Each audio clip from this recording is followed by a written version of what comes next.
श्रीगणेशाय नमः। अथ श्री हनुमत्स्तोत्रम्। नमामि दूतं रामस्य सुखदं च सुरद्रुमं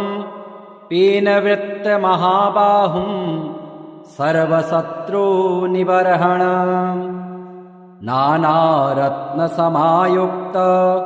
कुण्डलादिविभूषितं सर्वदाभीष्टदातारं सतां वैदृढमाहवे। वासिनं चक्रतीर्थस्य दक्षिणस्थ गिरौ सदा तुङ्गाम्भोधितरङ्गस्य वातेन परिशोभिते। नानादेशागतः सद्भिः सेव्यमानं नृपोत्तमः धूपदीपादिनैवेद्य पञ्चखाद्यैश्च शक्तितः। भजामि श्रीहनुमन्तं हेमकान्ते समप्रभं व्यासतीर्थयतीन्द्रेण पूजितं प्रणिधानतः। त्रिवारं यः पठेन्नित्यं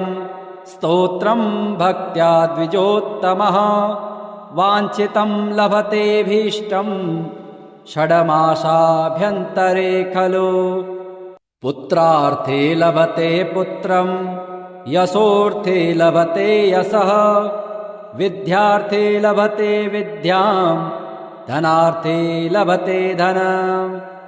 सर्वथा मास्तु सन्देहो हरिः साक्षी जगत्पतेः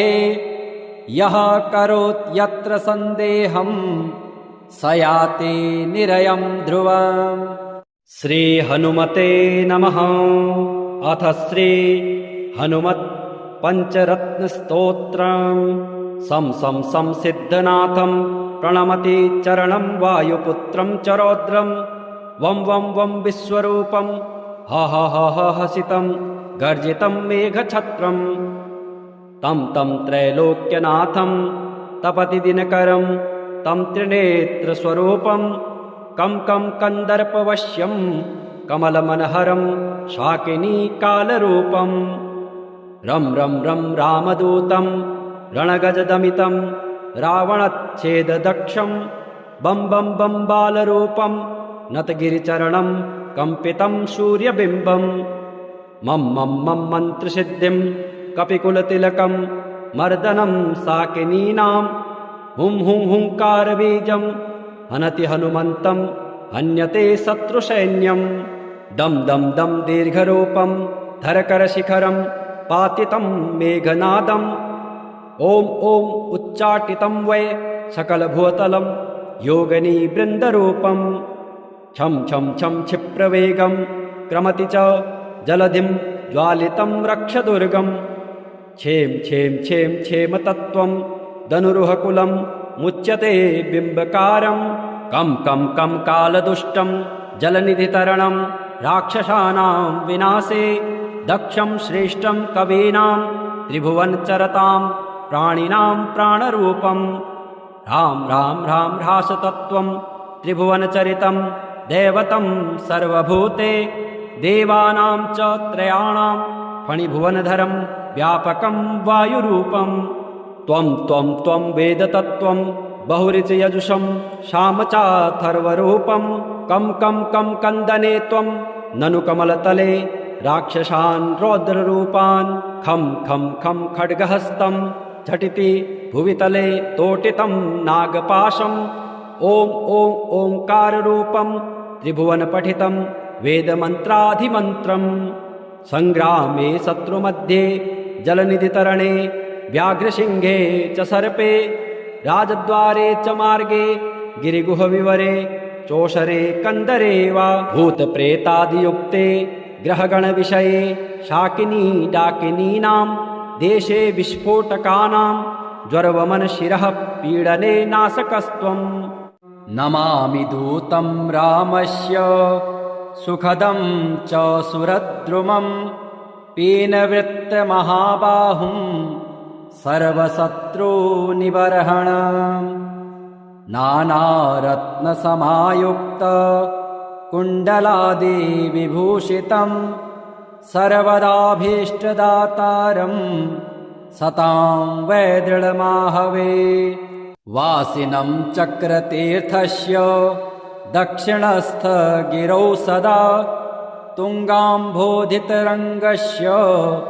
वातेन परिशोभिते नानादेशागतः सद्भिः सेव्यमानं नृपोत्तमः धूपदीपादिनैवेद्य पञ्चखाद्यैश्च शक्तितः भजामि श्रीहनुमन्तं हेमकान्ते समप्रभं व्यासतीर्थयतीन्द्रेण पूजितं प्रणिधानतः त्रिवारं यः पठेन्नित्यं स्तोत्रं भक्त्या द्विजोत्तमः वाञ्छितं लभतेऽभीष्टं षड्मासाभ्यन्तरे खलु पुत्रार्थे लभते पुत्रं यशोऽर्थे लभते यशः विद्यार्थे लभते विद्यां धनार्थे लभते धनम् सर्वथा मास्तु सन्देहो हरिः साक्षी जगत्पतेः यः करोति यत्र सन्देहं स याति निरयं ध्रुवम् श्री हनुमते नमः। अथ श्री हनुमत् पंचरत्नस्तोत्रम्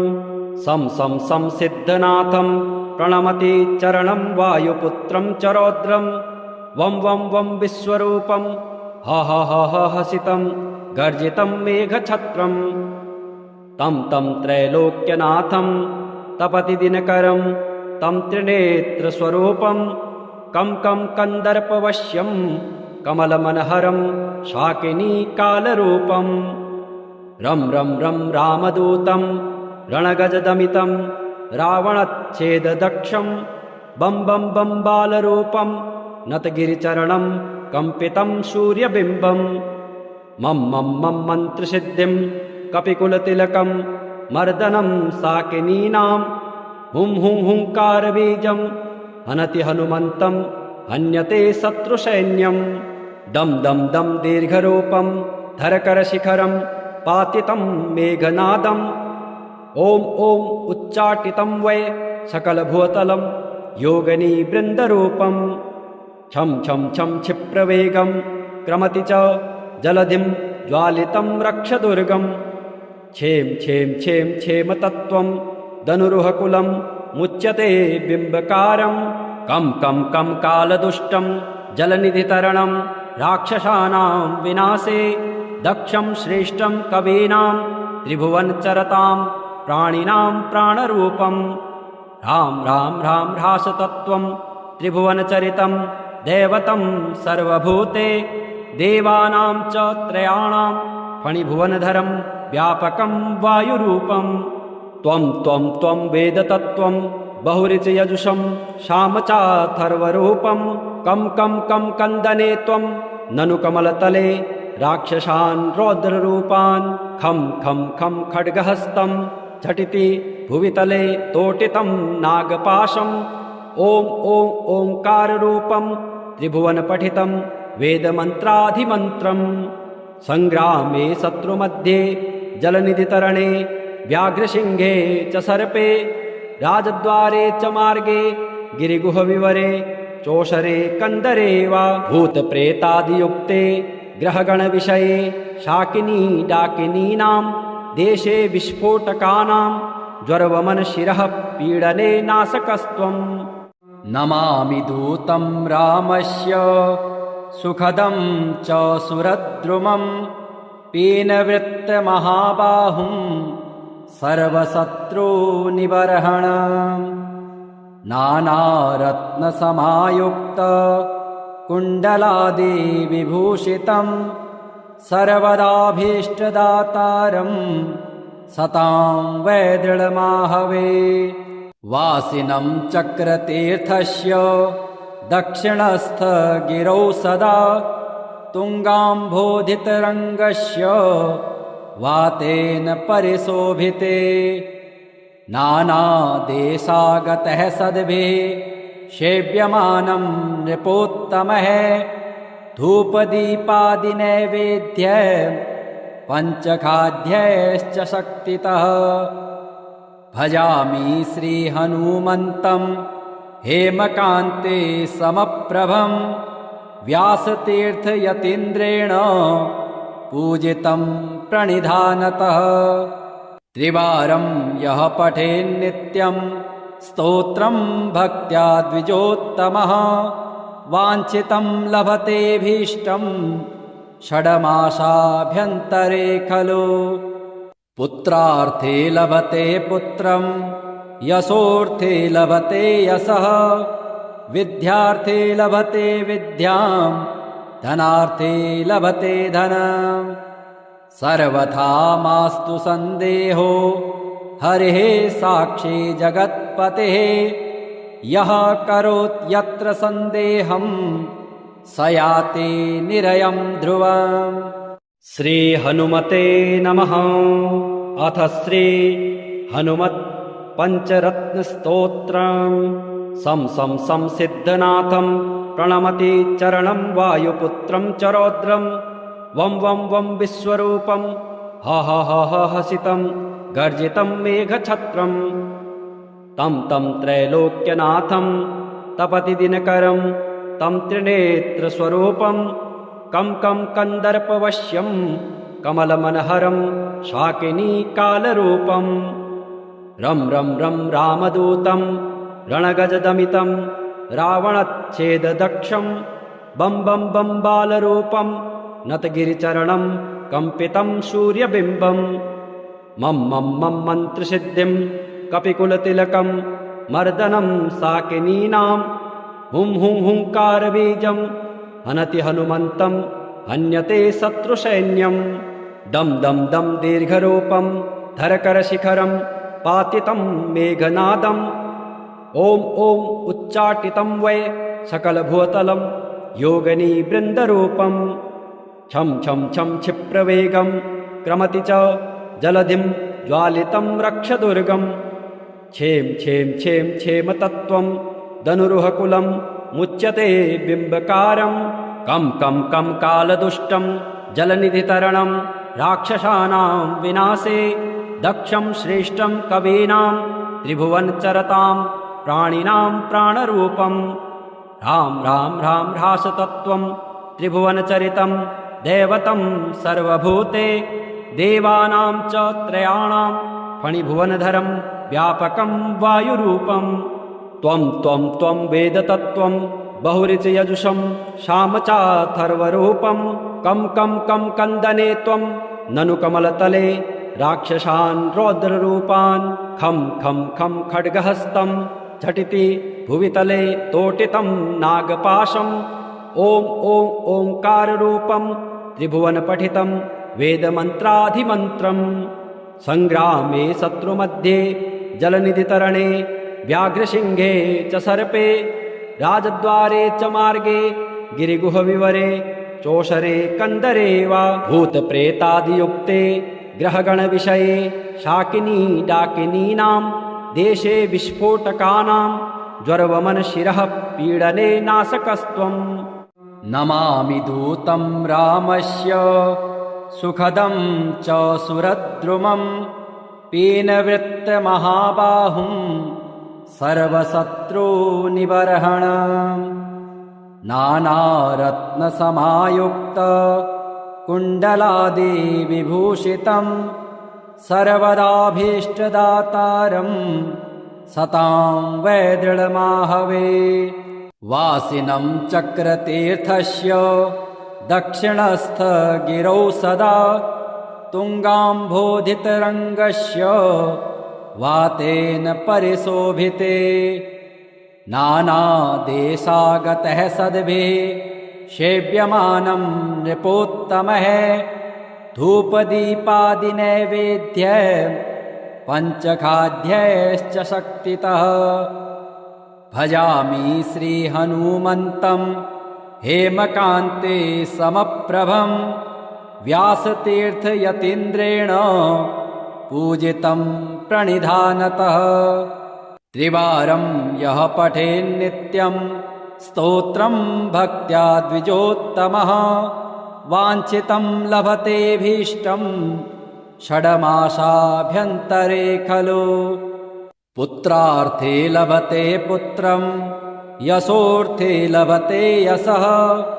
विद्यार्थे लभते विद्यां धनार्थे लभते धनम्। सर्वथा मास्तु सन्देहो हरिः साक्षी जगत्पतेः यः करोति यत्र सन्देहं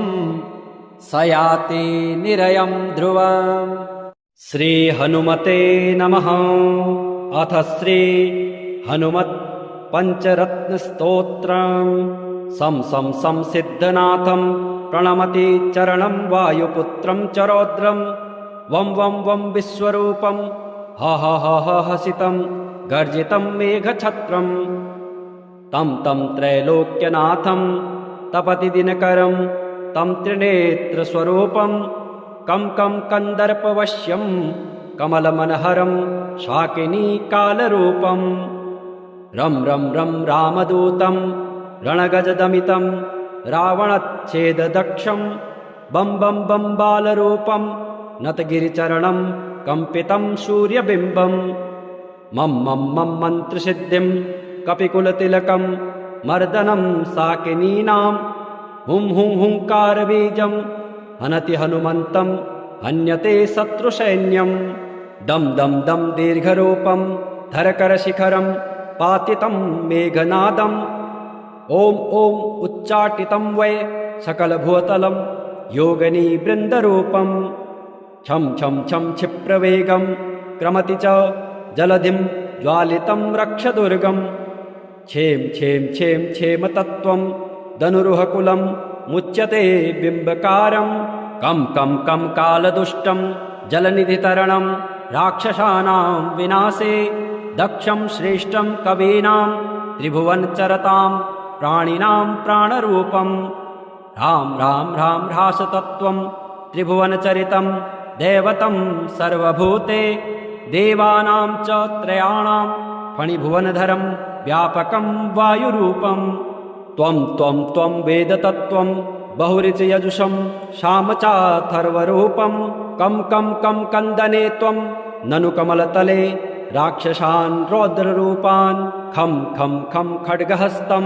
झटिति भुवितले तोटितं नागपाशं ॐ ॐ ओङ्काररूपं त्रिभुवनपठितं वेदमन्त्राधिमन्त्रं सङ्ग्रामे शत्रुमध्ये जलनिधितरणे व्याघ्रसिंहे च सर्पे राजद्वारे च मार्गे गिरिगुहविवरे चोषरे कन्दरे वा भूतप्रेतादियुक्ते ग्रहगणविषये शाकिनी डाकिनीनां देशे विस्फोटकानां ज्वरवमनशिरः पीडने नाशकस्त्वम् नमामि दूतं रामस्य सुखदं च सुरद्रुमं पीनवृत्तमहाबाहुं सर्वशत्रूनिबर्हणं नानारत्नसमायुक्त कुण्डलादिविभूषितं सर्वदाभीष्टदातारं सतां वै दृढमाहवे वासिनं चक्रतीर्थस्य दक्षिणस्थगिरौ सदा तुङ्गाम्भोधितरङ्गस्य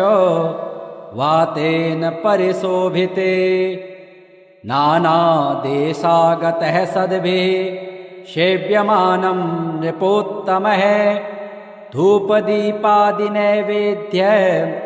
पञ्चखाद्यैश्च शक्तितः भजामि श्रीहनुमन्तं हेमकान्ते समप्रभं व्यासतीर्थयतीन्द्रेण पूजितं प्रणिधानतः त्रिवारं यः पठेन्नित्यं स्तोत्रं भक्त्या द्विजोत्तमः वाञ्छितं लभतेऽभीष्टं षड्मासाभ्यन्तरे खलु पुत्रार्थे लभते पुत्रं यशोऽर्थे लभते यशः विद्यार्थे लभते विद्यां धनार्थे लभते धनम् सर्वथा मास्तु सन्देहो हरिः साक्षी जगत्पतेः यः करोत्यत्र सन्देहं स याति निरयं ध्रुवम्। श्री हनुमते नमः। अथ श्री हनुमत् पंचरत्नस्तोत्रम्। सं सिद्धनाथं प्रणमति चरणं वायुपुत्रं च रौद्रं वं वं वं विश्वरूपं ह ह ह ह हसितं गर्जितं मेघछत्रं तं त्रैलोक्यनाथं तपति दिनकरं तं त्रिनेत्रस्वरूपं कं कन्दर्पवश्यं कमलमनहरं शाकिनीकालरूपं रं रामदूतं रणगजदमितं रावणच्छेददक्षं बं बालरूपं नतगिरिचरणं कम्पितं सूर्यबिम्बं मं मन्त्रसिद्धिं कपिकुलतिलकं मर्दनं साकिनीनां हुंकारबीजं हनति हनुमन्तं हन्यते शत्रुसैन्यं दं दीर्घरूपं धरकरशिखरं पातितं मेघनादम् ॐ उच्चाटितं वै सकलभूतलं योगिनीवृन्दरूपं छं क्षिप्रवेगं क्रमति च जलधिं ज्वालितं रक्षदुर्गं क्षेमतत्त्वं धनुरुहकुलं मुच्यते बिम्बकारं कं कालदुष्टं जलनिधितरणं राक्षसानां विनाशे दक्षं श्रेष्ठं कवीनां त्रिभुवनचरतां प्राणिनां प्राणरूपं राम ह्रासतत्त्वं त्रिभुवनचरितं दैवतं सर्वभूते देवानां च त्रयाणां फणिभुवनधरं व्यापकं वायुरूपं त्वं वेदतत्त्वं बहुरिचयजुषं शामचाथर्वरूपं कं कन्दने त्वं ननु कमलतले राक्षसान् रौद्ररूपान् खं खड्गहस्तं झटिति भुवितले तोटितं नागपाशं ओंकाररूपं त्रिभुवनपठितं वेदमन्त्राधिमन्त्रं संग्रामे शत्रुमध्ये जलनिधितरणे व्याघ्रसिंहे च सर्पे राजद्वारे च मार्गे गिरिगुहविवरे चोषरे कन्दरे वा भूतप्रेतादियुक्ते ग्रहगणविषये शाकिनी डाकिनीनां देशे विस्फोटकानां ज्वरवमनशिरः पीडने नाशकस्त्वं नमामि दूतं रामस्य सुखदं च सुरद्रुमं पीनवृत्तमहाबाहुं सर्वशत्रुनिबर्हणं नानारत्नसमायुक्त कुण्डलादिविभूषितं सर्वदाभीष्टदातारं सतां वै दृढमाहवे वासिनं चक्रतीर्थस्य दक्षिणस्थगिरौ सदा तुङ्गाम्भोधितरङ्गस्य वातेन परिशोभिते नानादेशागतः सद्भिः सेव्यमानं नृपोत्तमः धूपदीपादिनैवेद्य पञ्चखाद्यैश्च शक्तितः भजामि श्रीहनुमन्तं हेमकान्ते समप्रभं व्यासतीर्थयतीन्द्रेण पूजितं प्रणिधानतः त्रिवारं यः पठेन्नित्यं स्तोत्रं भक्त्या द्विजोत्तमः वाञ्छितं लभतेऽभीष्टं षड्मासाभ्यन्तरे खलु पुत्रार्थे लभते पुत्रं यशोऽर्थे लभते यशः विद्यार्थे लभते विद्यां धनार्थे लभते धनं सर्वथा मास्तु सन्देहो हरिः साक्षी जगत्पतेः यः करोत्यत्र सन्देहं स याति निरयं ध्रुवम्। श्री हनुमते नमः। अथ श्री हनुमत् पंचरत्नस्तोत्रम्। सं सिद्धनाथं प्रणमति चरणं वायुपुत्रं च रौद्रं वं वं वं विश्वरूपं ह ह ह ह हसितं गर्जितं मेघछत्रम् तं तं त्रैलोक्यनाथं तपति दिनकरं तं त्रिनेत्रस्वरूपं कं कं कन्दर्पवश्यं कमलमनहरं शाकिनीकालरूपं रं रं रं रामदूतं रणगजदमितं रावणच्छेददक्षं बं बं बं बालरूपं नतगिरिचरणं कम्पितं सूर्यबिम्बं मं मं मं मन्त्रसिद्धिं कपिकुलतिलकं मर्दनं साकिनीनां हुं हुं हुंकारबीजं हनति हनुमन्तं हन्यते शत्रुसैन्यं दं दं दं दीर्घरूपं धरकरशिखरं पातितं मेघनादम् ॐ ॐ उच्चाटितं वै सकलभुवतलं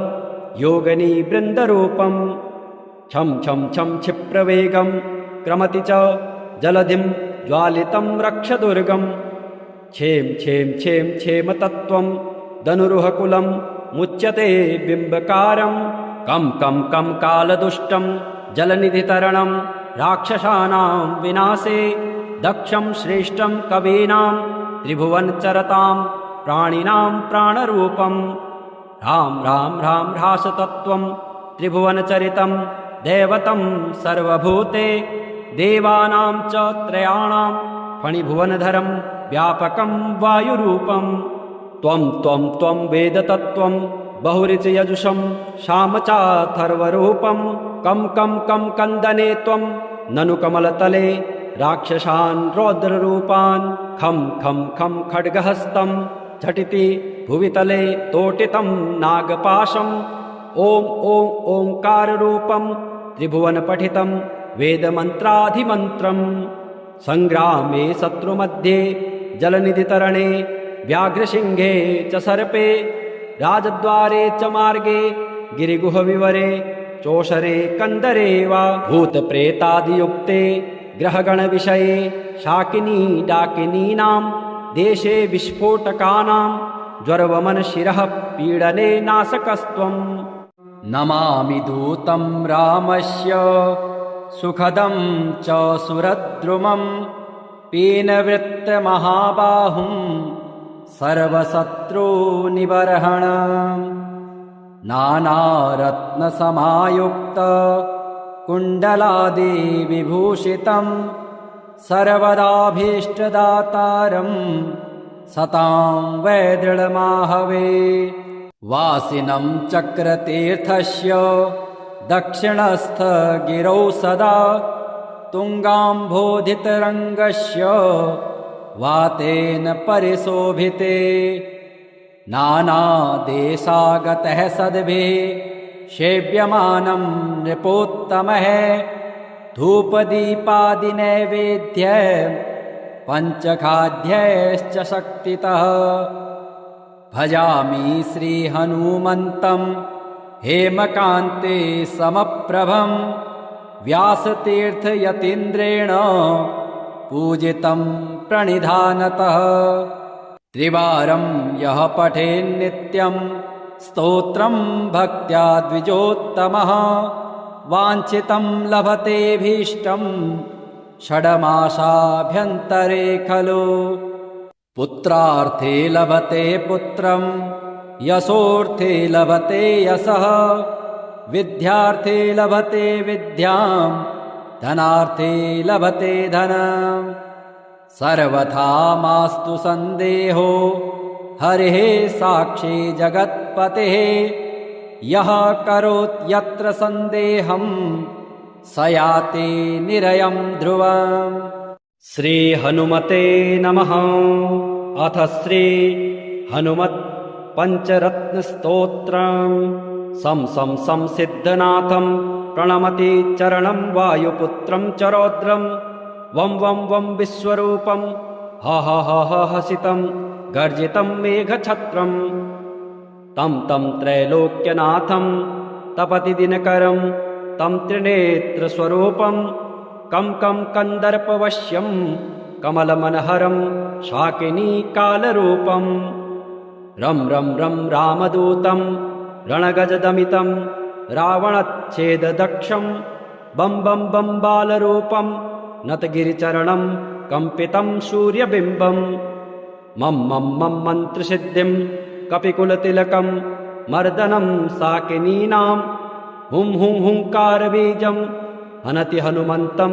हन्यते शत्रुसैन्यं दं दं दं दीर्घरूपं धरकरशिखरं पातितं मेघनादं ॐ ॐ उच्चाटितं वै सकलभूतलं योगिनीवृन्दरूपं छं छं छं क्षिप्रवेगं क्रमति च जलधिं ज्वालितं रक्षदुर्गं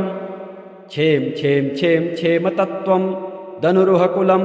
मुच्यते बिम्बकारं कं कं कं कालदुष्टं जलनिधितरणं राक्षसानां विनाशे दक्षं श्रेष्ठं कवीनां त्रिभुवनचरतां प्राणिनां प्राणरूपं राम राम राम ह्रासतत्त्वं त्रिभुवनचरितं दैवतं सर्वभूते देवानां च त्रयाणां फणिभुवनधरं व्यापकं वायुरूपं त्वं त्वं त्वं वेदतत्त्वं बहुरिचयजुषं शामचाथर्वरूपं कं कं कं कन्दने त्वं ननु कमलतले राक्षसान् रौद्ररूपान् खं खं खं खड्गहस्तं झटिति भुवितले तोटितं नागपाशं ॐ ॐ ओङ्काररूपं त्रिभुवनपठितं वेदमन्त्राधिमन्त्रं सङ्ग्रामे शत्रुमध्ये जलनिधितरणे व्याघ्रसिंहे च सर्पे राजद्वारे च मार्गे गिरिगुहविवरे चोषरे कन्दरे वा भूतप्रेतादियुक्ते ग्रहगणविषये शाकिनी डाकिनीनां देशे विस्फोटकानां ज्वरवमनशिरः पीडने नाशकस्त्वं नमामि दूतं रामस्य सुखदं च सुरद्रुमं पीनवृत्तमहाबाहुं सर्वशत्रुनिबर्हणम् नानारत्नसमायुक्त कुण्डलादिविभूषितं सर्वदाभीष्टदातारं सतां वै दृढमाहवे वासिनं चक्रतीर्थस्य दक्षिणस्थगिरौ सदा तुङ्गाम्भोधितरङ्गस्य वातेन परिशोभिते नानादेशागतः सद्भिः सेव्यमानं नृपोत्तमः धूपदीपादिनैवेद्य पञ्चखाद्यैश्च शक्तितः भजामि श्रीहनुमन्तं हेमकान्ते समप्रभं व्यासतीर्थयतीन्द्रेण पूजितं प्रणिधानतः त्रिवारं यः पठेन्नित्यं स्तोत्रं भक्त्या द्विजोत्तमः वाञ्छितं लभतेऽभीष्टं षड्मासाभ्यन्तरे खलु पुत्रार्थे लभते पुत्रं यशोऽर्थे लभते यशः विद्यार्थे लभते विद्यां धनार्थे लभते धनम् सर्वथा मास्तु सन्देहो हरिः साक्षी जगत्पतेः यः करोति यत्र सन्देहं स याति निरयं ध्रुवम् श्रीहनुमते नमः। अथ श्री हनुमत् पञ्चरत्नस्तोत्रम् सं सं सं सिद्धनाथं प्रणमति चरणं वायुपुत्रं च रौद्रं वं वं वं विश्वरूपं ह ह ह ह हसितं गर्जितं मेघछत्रं तं तं त्रैलोक्यनाथं तपति दिनकरं तं त्रिनेत्रस्वरूपं कं कं कन्दर्पवश्यं कमलमनहरं शाकिनीकालरूपं रं रं रं रामदूतं रणगजदमितं रावणच्छेददक्षं बं बं बं बालरूपं नतगिरिचरणं कम्पितं सूर्यबिम्बं मं मं मं मन्त्रसिद्धिं कपिकुलतिलकं मर्दनं साकिनीनां हुं हुं हुंकारबीजं हनति हनुमन्तं हन्यते शत्रुसैन्यं दं दं दं दीर्घरूपं धरकरशिखरं पातितं मेघनादम् ॐ ॐ उच्चाटितं वै सकलभूतलं योगिनीवृन्दरूपम् छं छं छं क्षिप्रवेगं क्रमति च जलधिं ज्वालितं रक्षदुर्गम् क्षेम क्षेम क्षेम क्षेमतत्त्वं धनुरुहकुलं मुच्यते बिम्बकारम् कं कं कं कालदुष्टं जलनिधितरणं राक्षसानां विनाशे दक्षं श्रेष्ठं कवीनां त्रिभुवनचरतां प्राणिनां प्राणरूपम् राम राम राम ह्रासतत्त्वं त्रिभुवनचरितं दैवतं सर्वभूते देवानां च त्रयाणां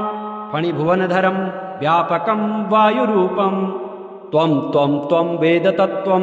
बहुरिचयजुषं शामचाथर्वरूपं कं कं कं कन्दने त्वं ननु कमलतले राक्षसान् रौद्ररूपान् खं खं खं खड्गहस्तं झटिति भुवितले तोटितं नागपाशम् ॐ ॐ ओङ्काररूपं त्रिभुवनपठितं वेदमन्त्राधिमन्त्रम् सङ्ग्रामे शत्रुमध्ये जलनिधितरणे व्याघ्रसिंहे च सर्पे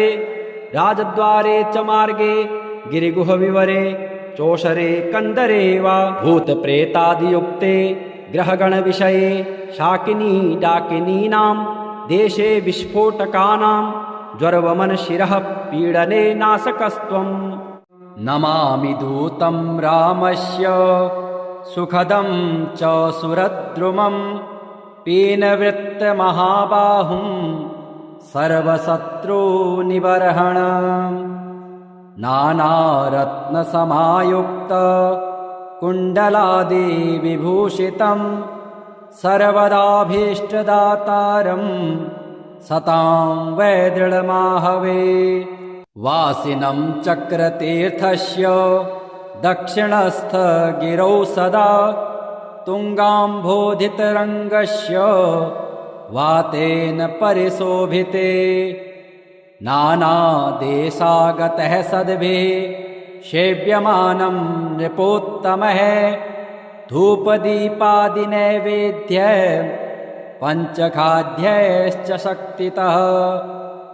भजामि श्रीहनुमन्तं हेमकान्ते समप्रभं व्यासतीर्थयतीन्द्रेण पूजितं प्रणिधानतः त्रिवारं यः पठेन्नित्यं स्तोत्रं भक्त्या द्विजोत्तमः वाञ्छितं लभतेऽभीष्टं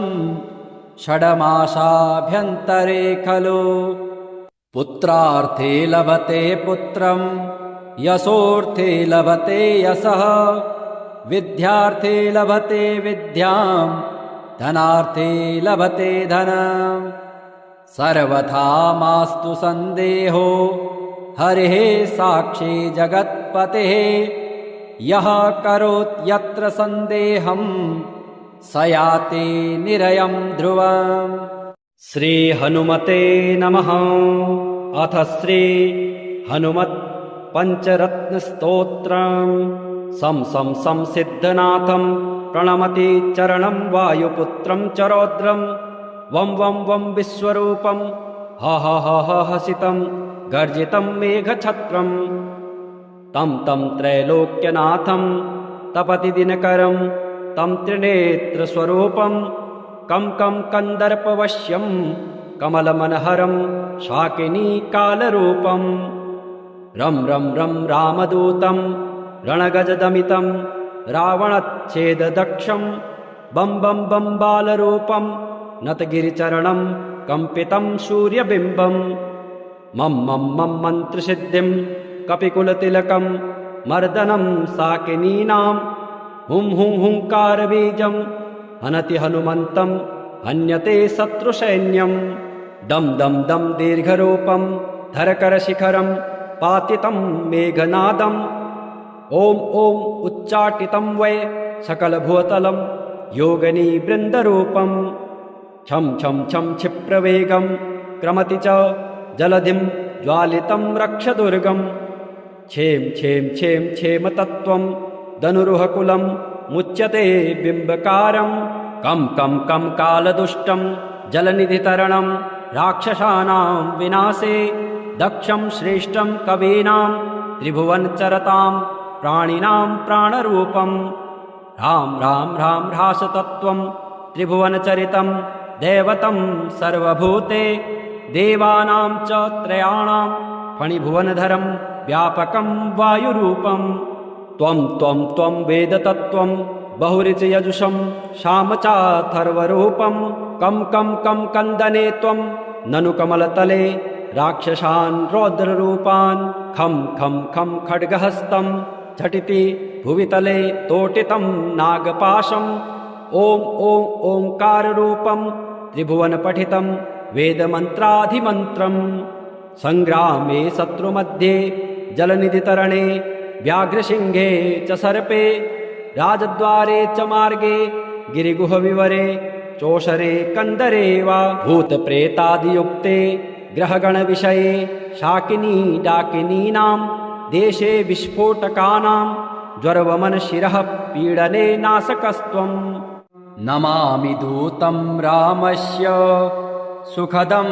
च सुरद्रुमं पीनवृत्तमहाबाहुं सर्वशत्रूनिबर्हणं नानारत्नसमायुक्त कुण्डलादिविभूषितं सर्वदाभीष्टदातारं सतां वैदृढमाहवे वासिनं चक्रतीर्थस्य दक्षिणस्थगिरौ सदा तुङ्गाम्भोधितरङ्गस्य वातेन परिशोभिते नानादेशागतः सद्भिः सेव्यमानं नृपोत्तमः धूपदीपादिनैवेद्य पञ्चखाद्यैश्च शक्तितः भजामि श्रीहनुमन्तं हेमकान्ते समप्रभं व्यासतीर्थयतीन्द्रेण पूजितं प्रणिधानतः त्रिवारं यः पठेन्नित्यं स्तोत्रं भक्त्या द्विजोत्तमः वाञ्छितं लभतेऽभीष्टं षड्मासाभ्यन्तरे खलु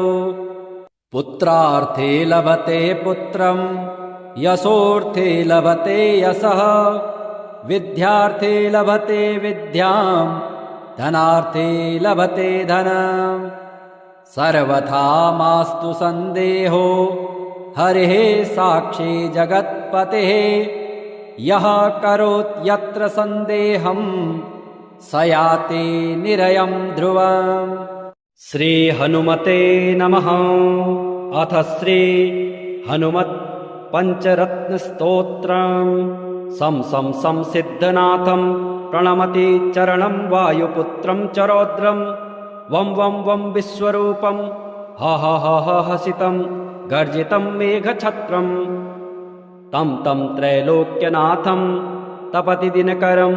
तं त्रिनेत्रस्वरूपं कं कं कन्दर्पवश्यं कमलमनहरं शाकिनीकालरूपं रं रं रं रामदूतं रणगजदमितं रावणच्छेददक्षं बं बं बं बालरूपं नतगिरिचरणं कम्पितं सूर्यबिम्बं मं मं मं मन्त्रसिद्धिं कपिकुलतिलकं मर्दनं साकिनीनां हुं हुं हुङ्कारबीजं हनति हनुमन्तं हन्यते शत्रुसैन्यं दं दं दं दीर्घरूपं धरकरशिखरं पातितं मेघनादं ॐ ॐ उच्चाटितं वै सकलभूतलं योगिनीवृन्दरूपं छं छं छं क्षिप्रवेगं क्रमति च जलधिं ज्वालितं रक्षदुर्गं क्षें क्षें क्षें क्षेमतत्त्वं धनुरुहकुलं मुच्यते बिम्बकारं कं कं कं कालदुष्टं जलनिधितरणं राक्षसानां विनाशे दक्षं श्रेष्ठं कवीनां त्रिभुवनचरतां प्राणिनां प्राणरूपं राम राम राम ह्रासतत्त्वं त्रिभुवनचरितं दैवतं सर्वभूते देवानां च त्रयाणां फणिभुवनधरं व्यापकं वायुरूपं त्वं त्वं त्वं वेदतत्त्वं बहुरिचयजुषं श्याम चाथर्वरूपं कं कं कं कन्दने त्वं ननु कमलतले राक्षसान् रौद्ररूपान् खं खं खं खड्गहस्तं झटिति भुवितले तोटितं नागपाशम् ॐ ॐ ओङ्काररूपं त्रिभुवनपठितं वेदमन्त्राधिमन्त्रम् सङ्ग्रामे शत्रुमध्ये जलनिधितरणे व्याघ्रसिंहे च सर्पे राजद्वारे च मार्गे गिरिगुहविवरे चोषरे कन्दरे वा भूतप्रेतादियुक्ते ग्रहगणविषये शाकिनी डाकिनीनां देशे विस्फोटकानां ज्वरवमनशिरः पीडने नाशकस्त्वम्